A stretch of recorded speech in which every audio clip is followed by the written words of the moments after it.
Boston. Cobblestone streets, that historic vibe, maybe a cup of clam chowder on a chilly evening. It's got this undeniable charm. But like any city, Boston has a side you don't see on those postcards. And today, we're diving deep into a court case that shows just how complicated things can get. All starting with what seems like, well, a pretty simple crime. Yeah, it makes you wonder about those headlines we see, right? How much is going on behind the scenes before we get the full story? Exactly. Okay, so picture this. It's a busy Saturday night. You're at Copley Place, one of those swanky shopping centers in Boston. Shoppers everywhere, that buzzing energy. And then, out of nowhere, an incident. This guy, we'll call him John Doe, allegedly hits another person with, get this, a champagne bottle. Right there in the mall. Causes a pretty serious injury, too. The kind of thing you'd hear about and think, open and shut case. Maybe some alcohol involved, a fight that got out of hand, but, things are rarely that simple. Understatement of the year. John Doe gets hit with a serious charge assault with a dangerous weapon. And he's looking at, potentially, 5 years in prison.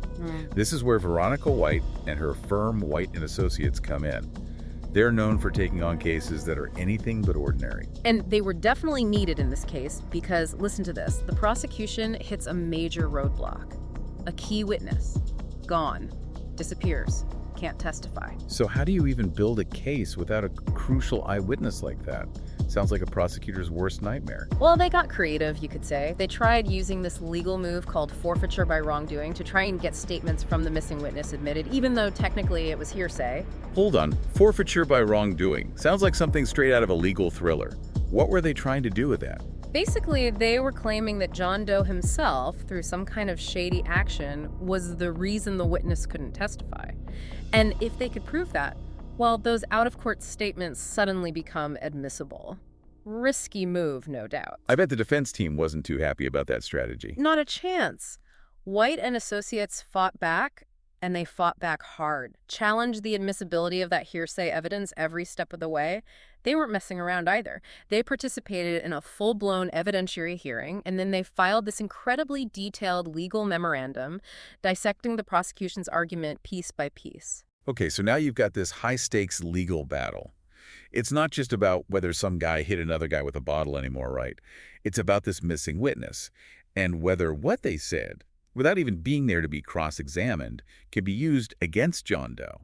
Must have been intense. So what happened? Did the court side with the prosecution? Nope. They sided with the defense. Hearsay evidence out.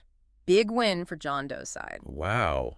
A huge turning point. What was the court's reasoning from what we know? Well, we don't have their exact words, but it's pretty likely they saw right through that forfeiture by wrongdoing argument. White and Associates probably poked so many holes in it, the court just didn't buy that John Doe was the reason the witness disappeared. So the defense dismantles a key part of the prosecution's case.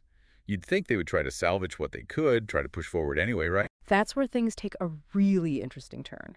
So the prosecution's big plan to use that hearsay evidence just blew up in their faces. Now they've got to be scrambling, right?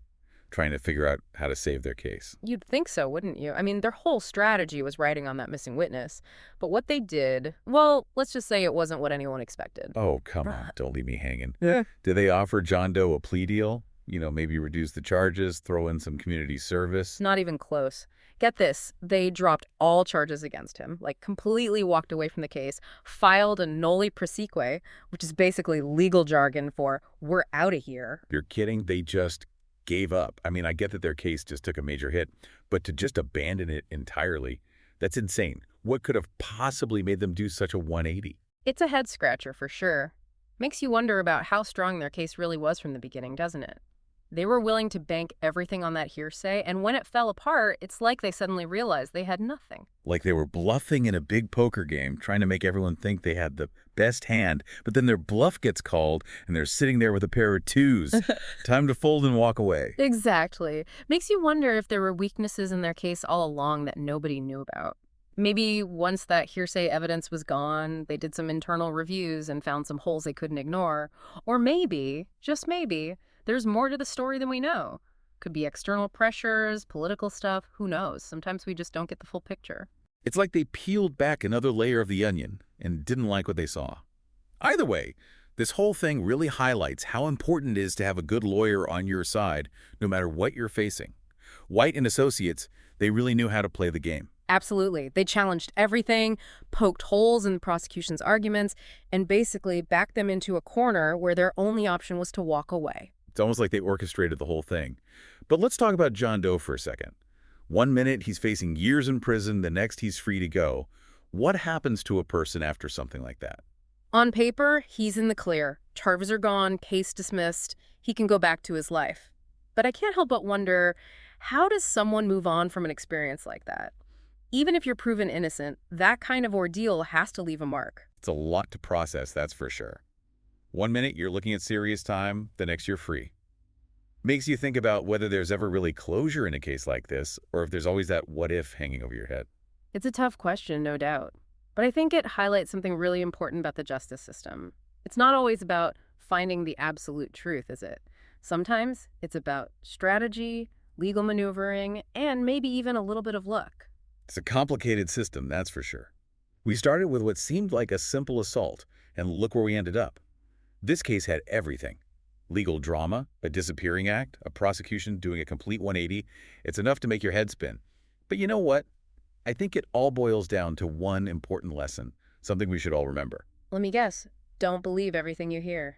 Exactly. Whether you're reading a news article, scrolling through social media, or even just hearing a story from a friend, always remember there's more than one side to every story.